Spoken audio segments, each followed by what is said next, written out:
belakang berdirinya Kerajaan Demak. Kesultanan Demak atau Kerajaan Demak adalah kerajaan Islam pertama di Jawa yang berdiri pada perempat akhir abad ke-15, sekitar tahun 1400 hingga 1478 Masehi.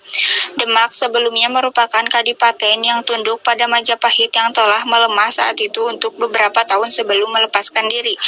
Berdasarkan cerita tradisional Jawa, kerajaan ini didirikan oleh Raden Patah yang merupakan keluarga dinasti Majapahit.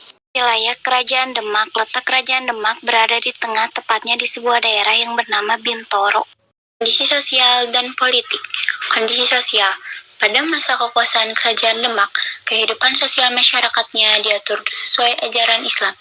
Namun, masih ada masyarakat yang menjalankan tradisi lama.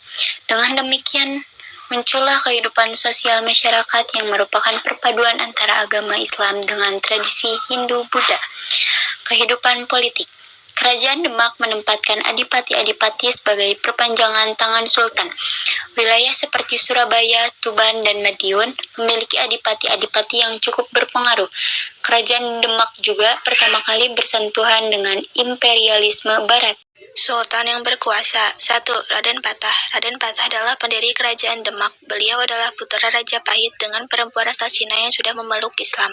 Raden Patah menjadi pemimpin Kerajaan Demak pada tahun 1500 Masehi sampai 1518 Masehi. Selama Raden Patah memimpin, Kerajaan Demak menjadi pusat dari penyebaran Islam dengan peran sentral Wali Songo. Menurut sejarah, periode ini merupakan fase awal perkembangan Islam di Tanah Jawa. 2. Adipati Yunus. Adipati Yunus adalah anak Raden Patah. Setelah sang ayah meninggal, Adipati Yunus yang melanjutkan tahta kerajaan. Sebelum naik menjadi sultan, Adipati Yunus dikenal dengan keberaniannya menjadi panglima perang. Bahkan Adipati Yunus mendapat julukan sebagai Pangeran Sabranglar. Pada tahun 1521 Masehi, Adipati Yunus memimpin penyerbuan ke Malaka untuk melawan Portugis. Sayangnya, beliau gugur dalam pertarungan tersebut. 3. Sultan Trenggono. Sultan Trenggono memimpin Kerajaan Demak setelah Adipati Yunus meninggal dunia. Di bawah kepemimpinannya, Kerajaan Demak meraih masa kejayaan. Bagaimana tidak, Sultan Trenggono berhasil memperluas kekuasaan sampai ke Jawa bagian barat dan timur. Namun, ketika menyerang Panarukan yang ketika itu dikuasai Kerajaan Belambangan, Sultan Trenggono mengalami suatu insiden yang membuatnya terbunuh. 4. Sunan Prawata. Sunan Prawata adalah anak dari Sultan Trenggono. Akibat Sultan Trenggono yang meninggal mendadak, kekuasaan Sunan Prawata terancam. Pangeran Sekar dan Pangeran Surawiyoto berusaha mengalahkan Sunan Prawata. Hasilnya, Sunan Prawata berhasil membunuh Pangeran Surawiyoto lalu menduduki kekuasaan. Namun, insiden tersebut membuat dukungan pada kekuasaan menjadi surut. Beliau kemudian memindahkan pusat kerajaan dari Demak ke wilayah di Prawoto, Pati, Jawa Tengah. Sayangnya, Sunan Prawata hanya menjabat 1 tahun karena terbunuh pada tahun 1547 Masehi.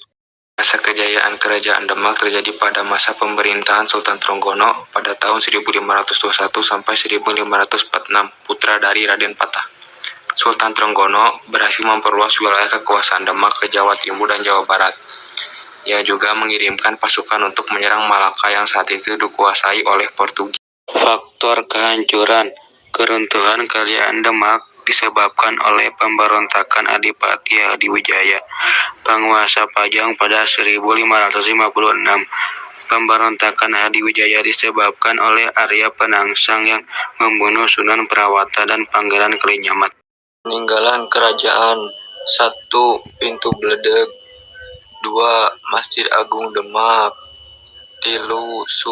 Soko Guru atau Soko Tatal. 4. Bedug dan Kentongan. 5. Situs kolam wudhu. 6.